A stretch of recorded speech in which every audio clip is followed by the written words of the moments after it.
제21장. 욥이 대답하여 이르되, 너희는 내 말을 자세히 들어라.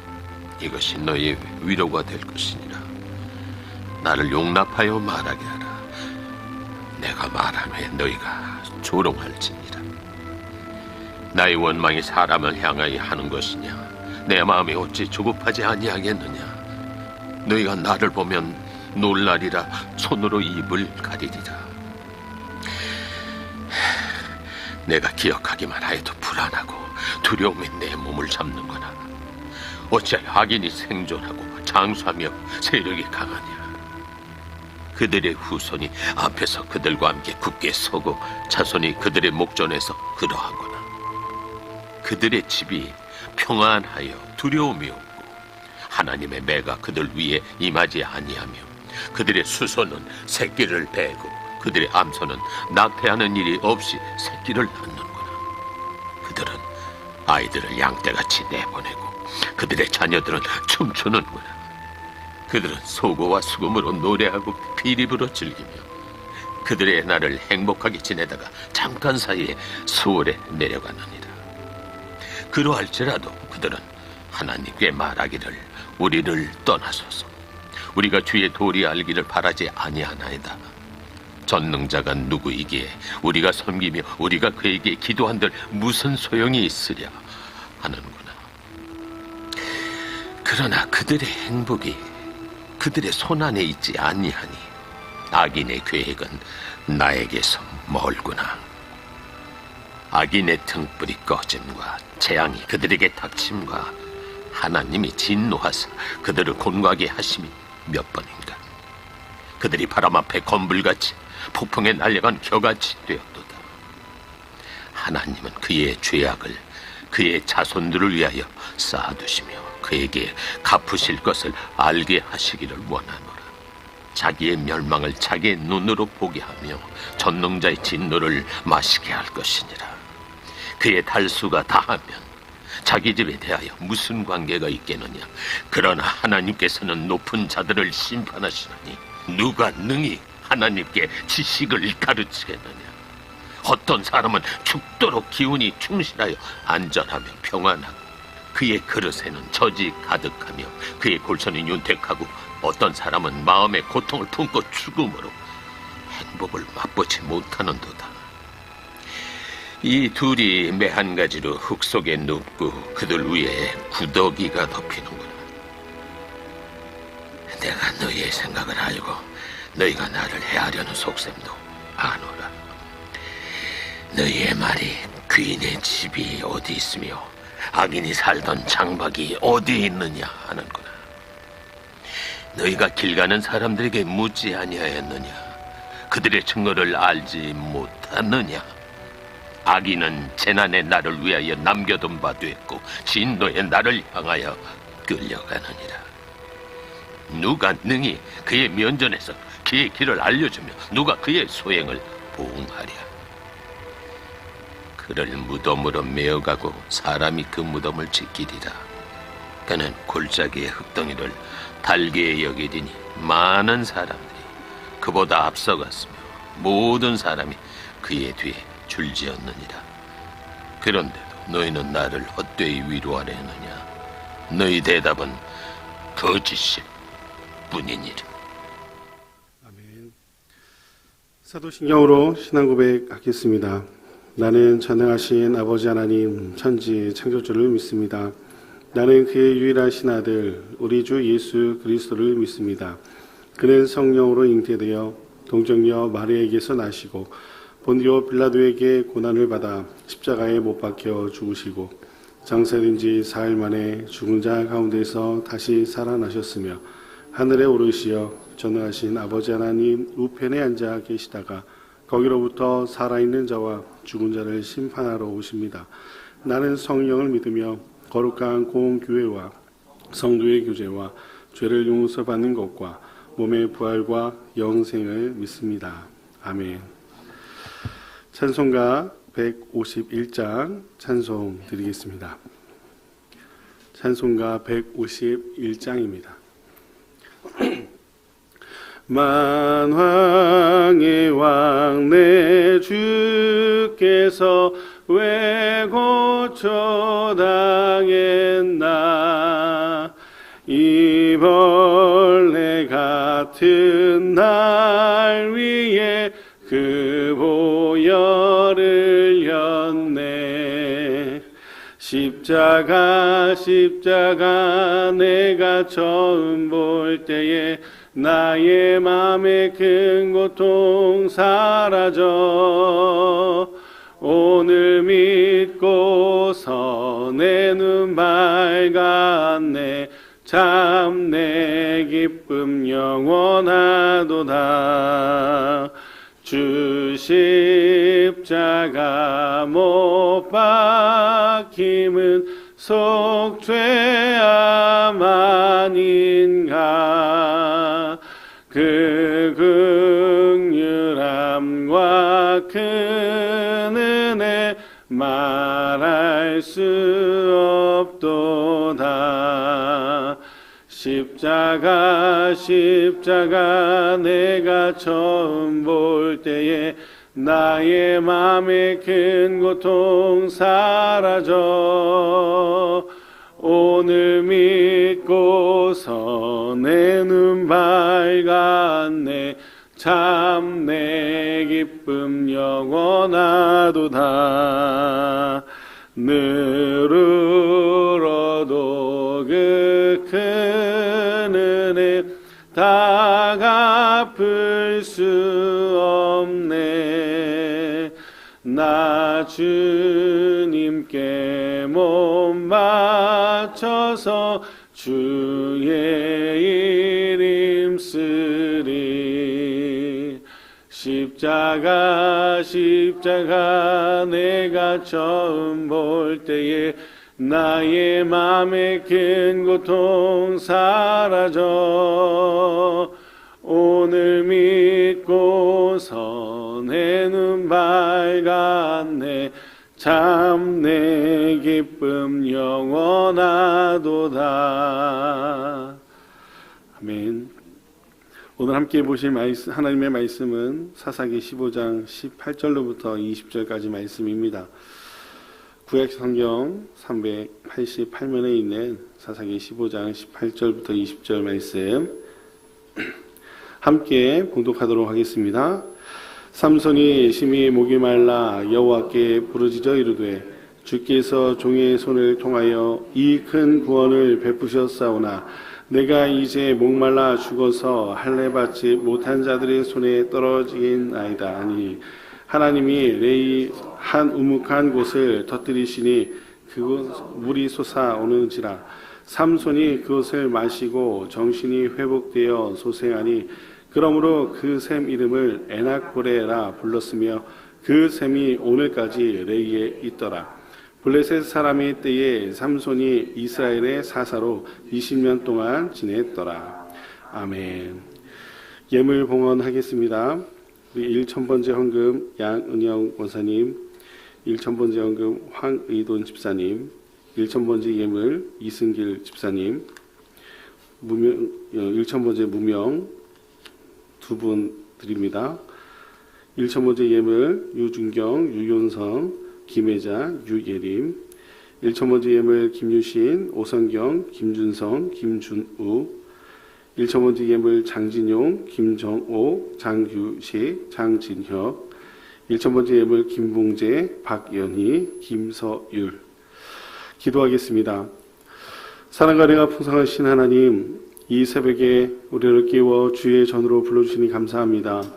어둠을 뚫고 주님 앞에 나온 심령들을 주님께서 기쁘게 받아주시옵고 모든 것이 주님의 은혜임을 고백하며 우리의 삶과 시간과 물질을 주님께 올려드리오니 주님 기쁘게 받아주시옵소서. 주님 예물이 쓰이는 곳마다 복음의 빛이 비치게 하여 주시고 연약한 이웃에게 위로가 되며 주님의 나라가 확장되는 귀한 도구가 되게 하여 주시옵소서. 봉헌하는 손길 위에 하늘의 복을 더하여 주시고 각자의 삶의 자리에서 순종과 충성으로 살아갈 수 있도록 인도하여 주시옵소서. 각 개인과 가정의 기도 제목을 가지고 또한 나온 이 새벽의 자리 가운데 하나님께 올려드리는 우리의 기도가 하나님의 때에 가장 온전한 것으로 응답되어질 줄 믿습니다. 그 믿음으로 믿음의 선포를 하는 은혜의 자리가 될 수 있도록 인도하여 주시며, 또 주시는 말씀을 통하여서 또 하루하루 살아가는 힘과 능력이 하나님의 말씀 안에 있음을 깨닫게 하시고 붙잡고 나아가 승리하며 살아가는 우리 모두 될 수 있도록 인도하여 주시옵소서. 오늘 하루도 주님 뜻 안에 승리하게 하길 원합니다. 모든 영광을 하나님께 올려드리며 우리의 참된 소망 되신 예수 그리스도 이름으로 기도드리옵나이다. 아멘.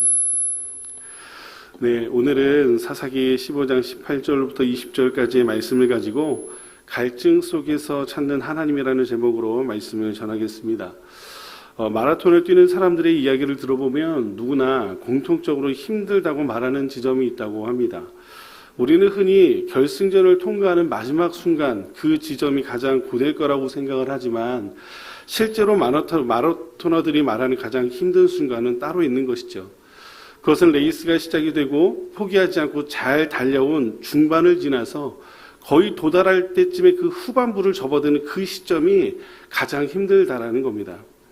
그때까지는 넘어지지 않았고 탈락하지 않았습니다. 계획한 대로, 목표한 대로 잘 달려오고 있습니다. 그러나 몸은 점점 한계에 가까우고 숨은 가빠오고 입은 바짝 마르고 다리는 점점 더 무거워짐을 느끼는 시기가 그때라는 것이죠. 아직은 끝나지 않았기에 멈출 수도 없고 그렇다고 이전과 같은 힘으로 달릴 수도 없는 그 순간이 가장 고통스럽고 힘든 순간이라는 겁니다. 그때 마라토너들이 가장 간절히 생각나는 것이 있다는 겁니다. 큰 응원도 아니고 더 빠른 기록을 내기 위한 어떤 승부도 아니라는 것이죠. 바로 한 컵의 물이 가장 많이 생각이 난다는 겁니다.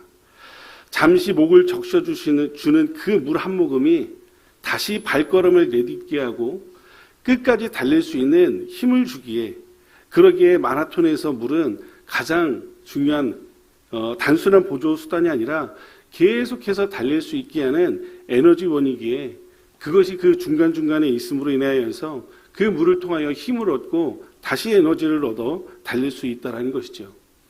오늘 우리가 읽은 사사기 15장의 삼손의 모습이 이 마라토너와 같지 않을까 싶습니다. 삼손은 방금 엄청난 레이스를 마쳤습니다. 나귀의 새 턱뼈 하나로 블레셋 사람 1000명을 쓰러뜨린, 누구도 부인할 수 없는 승리였다는 거죠. 그는 끝까지 잘 달려왔습니다. 싸워서 이겼습니다. 그러나 그 직후 삼손은 더 이상 버틸 수 없는 갈증에 서로 잡혔다는 거죠. 성경에서 기록합니다. 삼손이 심히 목이 말라 여호와께 부르짖어 이르되 라고 말합니다. 승리의 현장에서 삼손은 마치 탈진 직전의 마라토너처럼 생존을 위협받는 상황에 놓여있게 되었다는 거죠. 여러분, 이 장면은 우리에게 매우 중요한 질문을 던집니다. 우리는 인생의 마라톤을 달리면서 언제 가장 갈증을 느끼는가라는 겁니다. 실패했을 때만이 아니라 잘 버텨낸 후, 끝까지 감당한 후에 최선을 다해 달려온 바로 그 다음에 찾아오는 갈증이 있지 않을까라는 거죠. 하루를 시작하는 이 새벽, 우리는 어제의 싸움을 마친 사람들처럼 이 자리에 나와 있습니다. 겉으로는 잘 달려온 것처럼 보이지만 마음과 영혼은 메말라 있을지 모른다는 거죠. 바로 이 갈증의 자리에서 삼손은 여호와께 부르짖습니다. 그리고 하나님은 그 부르짖음에 응답하셔서 한 샘을 터뜨리시죠.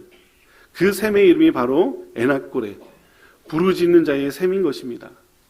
오늘 이 새벽 우리의 인생의 마라톤 한가운데서 하나님은 어떤 샘을 준비하고 계시는지 오늘 말씀을 통해 함께 살펴보고자 합니다. 먼저 오늘 본문은 우리에게 매우 중요한 사실을 하나를 보여줍니다. 갈증은 실패한 사람에게 찾아오는 것이 아니라 승리한 사람에게도 찾아온다는 사실입니다. 삼손은 패배한 상태가 아니었습니다.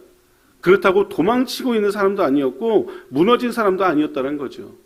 그는 방금 블레셋과 싸우면서 완전한 승리를 거둔 사람이었습니다. 나귀의 새 턱뼈 하나로 1000명을 쓰러뜨린 그날, 삼손 인생에서 가장 빛나는 날 중 하나였을 거라는 거죠. 그러나 성경은 그 승리의 장면보다 그 다음에 찾아온 삼손의 갈증을 더 분명하게 기록하고 있는데, 이 말씀은 단순히 물이 없다는 그 목마름의 의미를 넘어서고 있다는 겁니다. 무엇입니까? 더 이상 스스로 버틸 수 없는 상태, 생명의 위협을 받는 지경에 이르렀다는 거죠. 싸움은 끝났지만 삼손 자신은 끝날 위기에 놓여 있었다는 겁니다.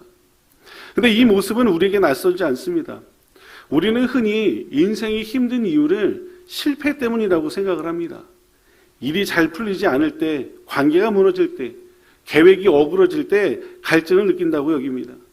그러나 실제로 우리의 삶을 돌아보면 가장 깊은 갈증은 오히려 문제를 해결한 후 한 고비를 넘긴 다음에 끝까지 감당했다고 느끼는 바로 그 다음에 찾아올 때가 많다는 거죠. 하루를 잘 마치고 나서 밀려오는 허탈감, 사명을 다한 뒤에 느껴지는 공허함, 책임을 감당한 뒤에 찾아오는 탈진이 바로 그런 것이라는 거죠. 몸은 일은 했지만 영혼은 메말라 있는 상태라는 겁니다. 삼손의 갈증은 바로 그런 갈증이었습니다. 그는 여전히 강했지만 동시에 극도로 연약했다라는 것이죠. 여기서 중요한 것은 하나님께서 이 갈증을 허락하셨다라는 것입니다. 왜 하나님께서 승리한 삼손에게 이런 갈증을 허락하셨을까요? 하나님은 삼손이 자신의 힘으로 계속 달려갈 수 없음을 깨닫게 하신 거라는 겁니다. 그러니 갈증은 징계가 아니라 무엇입니까? 하나님의 손길이었다는 겁니다. 삼손을 무너뜨리기 위한 갈증이 아니라 하나님께로 다시 시선을 돌리게 하는 갈증이었다는 것이죠. 사랑하는 성도님들, 오늘 이 새벽에 우리 각자의 삶을 돌아보길 원합니다. 혹시 우리는 지금 잘 달려왔기 때문에 겪는 갈증의 자리에 서 있지는 않으십니까? 여전히 책임을 감당하고 있고 신앙의 자리도 지키고 있지만 마음 깊은 곳에 설명할 수 없는 목마름과 메마름이 우리에게 있지 않으십니까? 오늘 본문은 그 갈증을 숨기지 말라고 합니다. 외면하지 말라고 합니다. 왜 그렇습니까? 그 갈증은 하나님께서 우리를 부르시는 신호일 수 있기 때문입니다. 삼손의 이야기는 아직 끝나지 않았습니다. 이 갈증은 삼손을 죽음으로 이르는 길이 아니라 하나님께 부르짖게 만드는 출발점이 되게 하셨습니다. 그리고 바로 그 자리에서 하나님은 전혀 새로운 은혜의 역사를 시작하십니다. 오늘 우리의 갈증이 삼손의 부르짖음과 같이 되어서 하나님을 찾아 나서는 부르짖는 길, 또 지난 금요 불기둥 기도회 때 본문의 말씀처럼 하나님을 찾으라, 그러면 살리라, 그렇게 살 길을 열어주시는 하나님께 나아가는 시간이 되시기를 주님의 이름으로 축원합니다. 그 다음으로 두 번째로 볼 것은 삼손이 자신의 갈증을 어떻게 반응했는가 하는 부분입니다. 갈증 자체보다 더 중요한 것은 그 갈증 앞에 삼손이 취한 태도였다라는 것이죠. 성경은 말합니다. 삼손이 심히 목이 말라 여호와께 부르짖어 이르되, 삼손은 자신의 상태를 감추지 않았고 참아내려고만 하지도 않았습니다. 어떻게 합니까? 그는 하나님께 부르짖었다라는 거죠. 근데 여러분, 여기서 부르짖다라는 말은 단순한 기도 요청이 아니라는 겁니다. 여유 있을 때 드리는 차분한 기도가 아니라 살기 위한 절규였다라는 것이죠. 더 이상 자신을 의지할 수 없을 때, 다른 대안이 없을 때 터져나오는 기도였다라는 겁니다. 삼손은 지금까지 자신의 힘으로 많은 일을 해왔지만 이 순간만큼은 자신의 힘으로는 아무것도 할 수 없음을 이제는 인정하게 되었다는 거죠. 특별히 삼손의 기도 내용에 주목할 부분이 있습니다. 그가 말합니다. 18절에 주께서 종의 손을 통하여 이 큰 구원을 베푸셨사오나 라고 말합니다. 여러분, 이 고백은 매우 중요한 고백입니다. 왜냐하면 방금 전까지는 자신의 승리를 노래했지만 갈증 앞에서는 그는 이 모든 일이 하나님께로부터 왔음을 고백하고 있기 때문입니다. 승리를 자신의 능력으로 해석하지 않고 이 모든 것이 결국 무엇입니까? 하나님의 은혜로 된 것이었구나라고 해석하기 시작을 한 것이라는 거죠. 결국 갈증이 무엇을 바꾸어 놓았습니까? 갈증이 삼손의 시선을 바꾸어 놓았다라는 것이죠. 자신의 상황에서 자신의 입장만을 생각하고 바라봤던 눈이 하나님을 향하게 되었고, 자신의 힘을 의지했던 마음이 하나님의 은혜를 붙들게 되었다라는 것입니다. 여러분, 이것이 갈증이 가진 영적 기능이라는 겁니다. 그러기에 갈증은 우리를 무너뜨리려고 하기보다 하나님께로 돌이키게 만드는 도구가 될 수 있다는 것이죠. 여러분, 우리도 마찬가지입니다. 삶이 바쁠 때, 일이 잘 풀리지 않을 때, 우리는 쉽게 삶이 바쁘지만 일이 잘 풀릴 때 우리는 쉽게 기도를 뒤로 미룹니다. 아직은 괜찮다, 조금은 더 버틸 수 있다라고 생각을 합니다. 그러나 우리에게는 한계가 있다는 겁니다. 여러분, 우리가 버티면 얼마나 버틸 수 있고 괜찮다 여유 부리면 얼마나 여유를 부릴 수 있겠습니까? 그런데 여러분, 그 일이 생명이 걸린 일이라면 과연 우리가 그럴 수 있겠습니까? 사는가 죽는가 하는 그런 문제 속에 아직은 괜찮아, 아직은 버틸 수 있어 라는 그런 말도 안 되는 시간을 우리가 보낼 수 있겠습니까? 결코 그럴 수 없다라는 것이죠. 생명이 걸려있는 그 위급한 상황 가운데에서 하나님은 우리의 한계가 그것밖에 되지 않음을 깨닫게 하시고 어떻게 하신다는 것입니까? 다시 하나님을 찾는 자리, 하나님의 도우심을 구하는 자리, 우리가 다시 기도할 수 있는 그 기도의 자리로 돌아오게 하신다는 것입니다. 여러분, 이것이 우리에게 찾아오는 갈증은 하나님께서 우리를 부르시는 음성일 수 있다는 것이죠.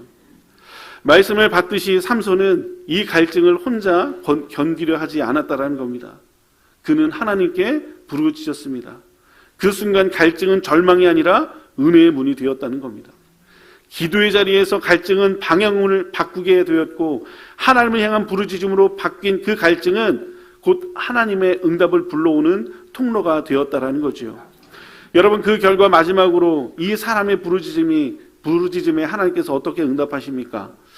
하나님은 삼손에게 단순히 위로의 말씀만 주지 않으십니다.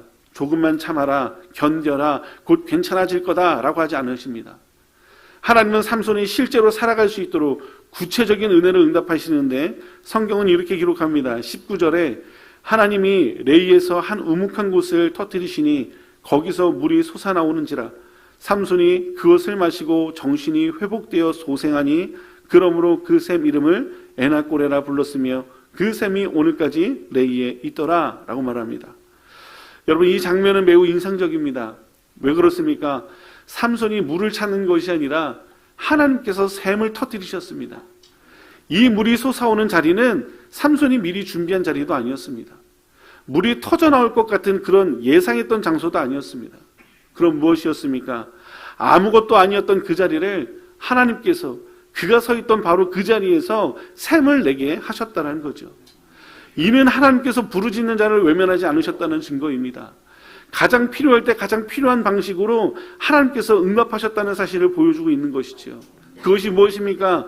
부르짖는 자의 샘, 그것이 에나꼬레라는 것이죠. 하나님은 이 사건을 단순히 위기 극복으로 끝내지 않으시고 기억해야 할 은혜로 남기셨습니다. 그것이 에나꼬레라는 것이죠. 삼손의 능력의 이름을 기념하는 이름이 아닙니다.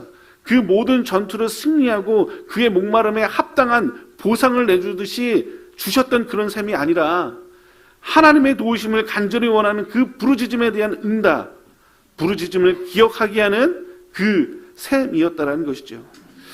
그런데 그 부르짖음의 셈이 그 부르짖는 자리, 그 한 우묵한 곳, 물이라고는 볼 수 없을 것 같은 그곳에 생명수를 터지게 하는 은혜의 자리로 하나님께서 변화시켜 주셨다라는 것입니다. 여러분, 우리의 삶의 자리가 그렇게 변화될 줄 믿습니다. 우리가 부르짖는 그곳에 하나님께서 에나꼬레, 부르짖는 자의 샘을 터뜨리실 줄 믿습니다. 여러분, 그 결과 삼손은 어떤 모습이 됩니까? 삼손의 정신이 회복되어 소생하니라 라고 말합니다. 물은 그의 목마름만 해결하는 것뿐만이 아니라 그의 생명과 사명을 다시 일으켜 세웠다는 것이죠. 탈진 직전이었던 삼손이 다시 일어났습니다. 다시 걸을 수 있게 되었습니다. 이제 그는 다시 사명을 감당할 수 있게 되었습니다.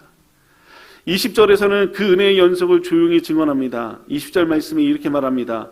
블레셋 사람의 때에 삼손이 이스라엘의 사사로 20년 동안 지냈더라. 에나꼬레는 삼손의 인생을 끝내는 자리가 아니라 다시 시작하게 하는 자리였습니다.